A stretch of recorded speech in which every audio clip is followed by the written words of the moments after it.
So last month I got an email from PXG, and apparently Bob Parsons saw my video from last summer when I did the Gen 6 Driver Challenge and had invited me to stay out at Scottsdale National, his private golf course, to be fitted for not only the Black Ops line that just came out, but also a new set of wedges. And man, I am just like you guys, and this never happens. So of course, I eagerly accepted. And honestly, this is one of the most incredible experiences of my life. Not only did I get professionally fitted for the new Black Ops line, but I also got fitted for new wedges as well. I also got to interview Mr. Parsons and hang out with some of my favorite YouTubers, including Mr. Short Game, Country Club Adjacent, and my roommates Ian and Mikey from Club Champion. Now before this, I've never tried PXG wedges. I've always used Titleist or Ping. In today's video, we're going to be heading out to Scottsdale National to check out the PXG wedge line to see if these really are the best wedges of the year. So let's do this.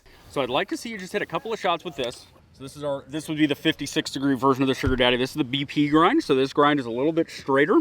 It doesn't have as much of that crescent-shaped heel and toe relief. So this one will be a little bit more initial bounce, but what I find is more important than the bounce is going to be the shape and the grind on the sole, right? So just because a bounce has lower, or just because a wedge has lower bounce doesn't necessarily mean that it's going to work better in firmer conditions, because you have to take into account the shape of the sole.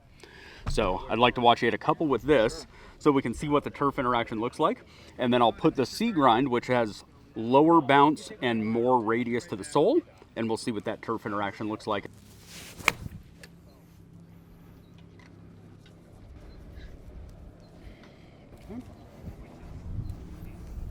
Not bad there. We'll hit maybe 3 or 4 total with this one.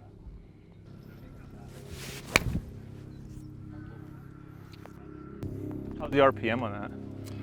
The average of the first two, 10,122. Dang. There we go.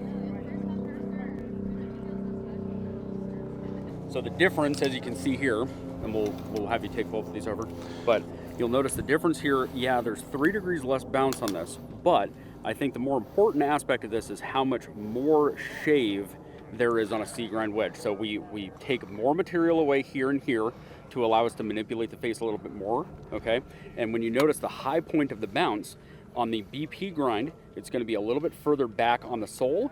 Here, it's positioned a little bit closer to the center of the wedge line, okay? So that's why it wouldn't be a great idea to just assume automatically that you need the lower bounce because you play in firmer conditions, because the shape of the sole will dictate what you're going to be able to do with it.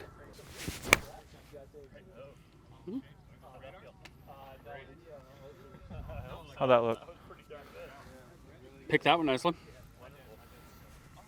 How did that feel? A little different. I mean, it feels good. Yep.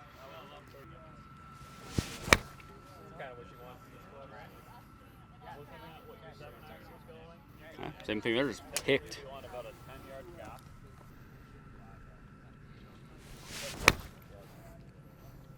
Maybe a groove thin. Yeah. It holds its line really well. Good launch. Your assumption with a lower bounce wedge, the assumption is that the leading edge is going to be lower, and so you're going to dig into the ground. And the reason why we'd never use absolutes when we fit is because that human element comes into play. So I gave you a higher bounce wedge that you had really good turf interaction with. I lower the bounce by 3 degrees, and now the turf interaction isn't as good. We don't get as good an energy transfer. We don't generate as much spin. So if I look at the 2 best shots with the BP grind, our average spin rate, 10,100 RPMs with 84 miles an hour of ball speed. We're flying the ball in the air 102 yards, okay, which is going to be a really, really nice, that'll be a perfect 100-yard club for that 56-degree wedge. As we get into the C grind, we see virtually the same swing speed, but we see a slight drop in ball speed, a slight drop in spin, the same peak height, a little bit less distance, right? Again, I wouldn't be too worried about the distance because it's within a few yards. I would be much more worried about the turf interaction because I want that turf, or I want that strike to be consistent and to be solid, right? So I would go, for you, I would go with the BP grind. Yeah, for sure. Yeah. So we'll do a BP grind in the 52 and the 56, and then we're going to get you a matching gap wedge to your iron set so that your wedges are spaced properly to give you those 10, 15-yard gaps between each one of these wedges. Honestly, I'm blown away with PXG's wedges.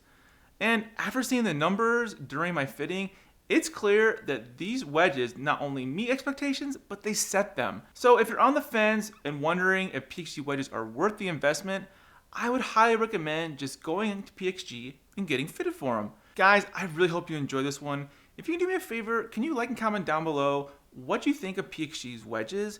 And if you can, be sure to subscribe to the channel because I'm always giving away the golf gear review here on the show only to you. But if you guys want to see what we thought of the PXG Black Ops driver, then check out this video right here, and I'll see you on the course.